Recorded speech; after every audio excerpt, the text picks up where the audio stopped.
المكيال والميزان إلا أخذهم بالسنين وشدة المؤونة وجور السلطان عليهم کہ اگر تم لوگ مکیال اور میزان میں اگر کمی بیشی کر رہے ہو،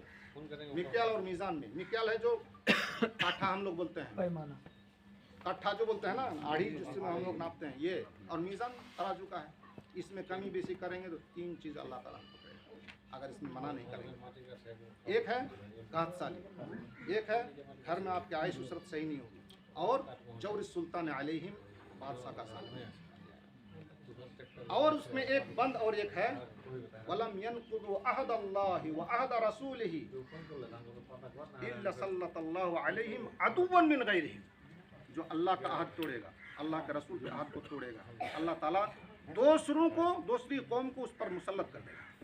دیکھیں ہم لوگ اللہ کے عہد پر بھی نہیں ہیں، اللہ کے رسول کے عہد پر بھی نہیں ہیں، تو دوسری قوم کو اللہ سے مسلط کر دیا۔ اب ایسا بھی وقت آئے گا فَأَخَذُوا بَعْضَ مَا فِي أَيْدِيهِمْ، اس کے ہاتھ کی کمائی جو گھر میں جمع کر کے رکھیں گے وہ لوگ اٹھا کے لے کے جائے گا، کچھ نہیں کر سکتے ہیں۔ تو اگر آپ خود بچنا چاہتے ہیں، امت کو سدھارنا چاہتے ہیں، نماز پڑھ کر کے نہیں بچ پائیے گا، روزہ رکھ کر کے نہیں بچ پائیے گا، صالح آدمی اللہ کے عذاب سے بچ نہیں پائے گا، متقی آدمی اللہ کے عذاب سے بچ نہیں پائے گا جب تک کہ وہ کیا نہیں ہوگا،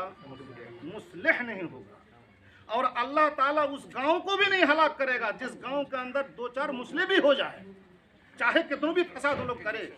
وَمَا كَانَ اللَّهُ لِيُهْلِكَ الْقُرَىٰ بِظُلْمٍ وَأَهْلُهَا مُصْلِحُونَ، کسی گاؤں کو اللہ تعالیٰ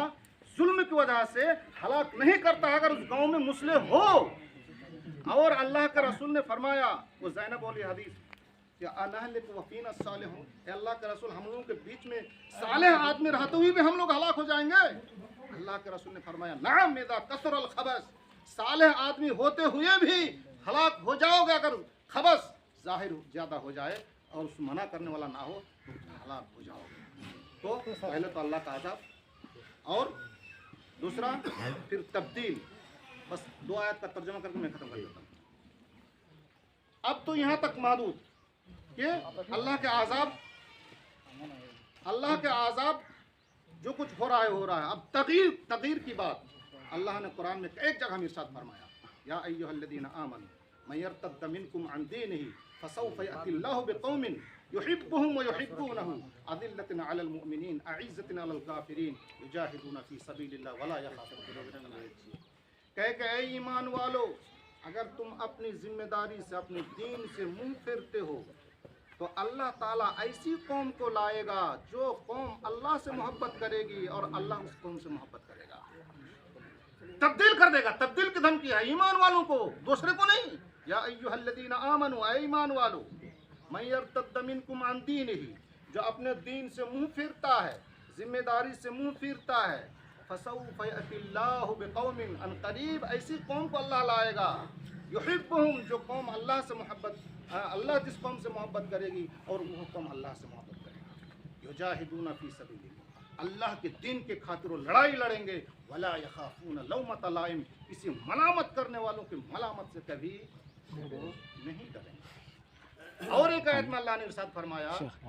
وَإِن تَتَوَلَّوْا يَسْتَبْدِلْ قَوْمًا غَيْرَكُمْ ثُمَّ لَا يَكُونُوا أَمْثَالَكُمْ، اگر تم لوگوں نے منہ پھیر لیا اپنی ذمہ داری سے، اللہ تعالیٰ تم کو دوسری قوم سے بدل دے گا اور وہ قوم تم جیسا بے عمل اور بد عمل نہیں ہوگا، اللہ ایسی قوم کو بدل دے گا، یہ اللہ تعالیٰ نے فرما دیا ہے۔ تو ایسا وقت نہ آ جائے، ابھی تو عذاب کا مرحلہ چل رہا ہے، اللہ کی آزمائش کا مرحلہ چل رہا ہے، ایسا وقت نہ آ جائے کہ اللہ تعالیٰ ہم لوگوں کو پھر بدلنا دے۔ جیسے گاڑی 50 لاکھ والی آپ رکھ نہیں سکتے ہیں گھر میں، اس کا کام کے انجام دینے کی وجہ سے اللہ نے جس ذمے ہم کو بھیجا ہے، اللہ رب الناس ہے، اس کی کتاب ہدی للناس ہے، اللہ